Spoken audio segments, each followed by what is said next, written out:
All right, so I'm going to be conducting this interview. This interview is based on when you came here to the States. So the first question will be, do you still remember your first day here? My first day here was, I think, August 1st, 2012. So what's the most exciting thing that happened when you came? The most exciting thing is I could study and live somewhere out of my hometown. All right. Did anything unexpected happen as you came here to the United States? Yes. And So I went through the agency to find my host family, and when I was here, they kind of lied to me, and then by the day the school start, I don't have my house to live yet. so how long have you been here in Washington State? I have been here until now, like for 4 years already. 4 years. So what was the highlight and what do you enjoy the most about living in the States?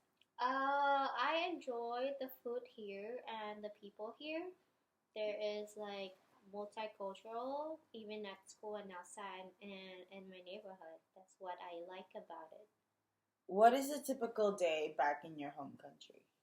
My typical day, I start to school earlier than here. My school start at 7:30, and here it's 8. And then I left school at 5, and here I left school like at 2:30, so much earlier.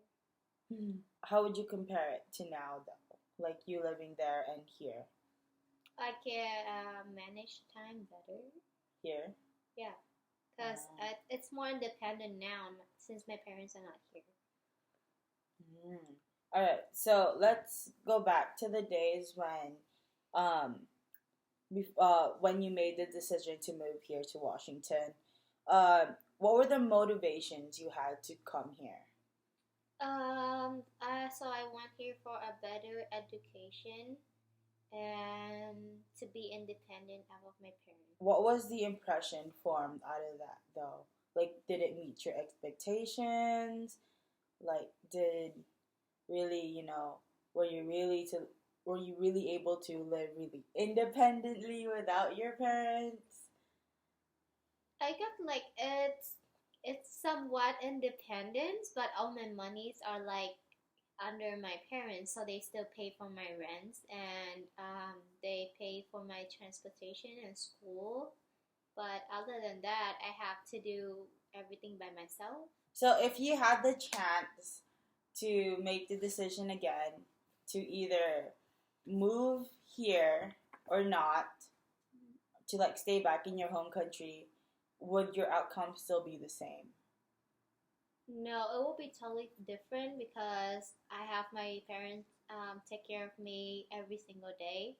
I don't have to do anything, and I grow up more if I came to America. It will be a totally different person.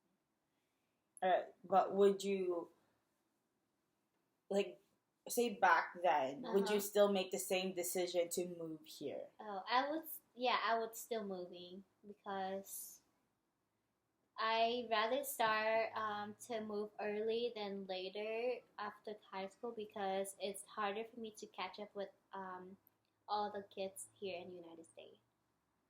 Okay, so coming from Vietnam and it's a whole different culture. What was your first impression for the American culture when you first came? The first impression is everyone here is more politely than Vietnamese people. Like everything the two thing they start to say is sorry and thank you. That's the most impressive thing. My next question would be, what do people know about Vietnam here? Like how many, how aware are they about your culture? When people talk about Vietnam, all they know the most is Vietnam War, and they know like the civil war between the North and the South, and that's pretty much like what people know about Vietnam. When people like find like no, they know you're Vietnam, like Vietnamese, is there any like factors where they thought you'd be like when you came when they know you were Vietnamese? Like, do they think you're gonna be like this certain stereotype, or did they accept you like more openly than most people would if you move somewhere else? Like, stereotypical Vietnamese kind of thing. Did they treat you like the stereotypical Vietnamese, or did they treat you like how they would regularly treat another American? They would treat me like other Asians. All the other Asians? Yeah. Like, you have to be like good in math and yeah, not Asian so good in English or an mm-hmm. ESL kind of thing. So, like, do you know why they treated you like that, or is it like, just because you look Asian, you're ESL and stuff? I actually don't know. They probably have like more Asian people in America, and we have like similar culture from different country in Asia, so that's what I think. People treat Asian the same way. All right, so that's the end of our interview. Thank you so much for being part of my interview, No Anita. problem.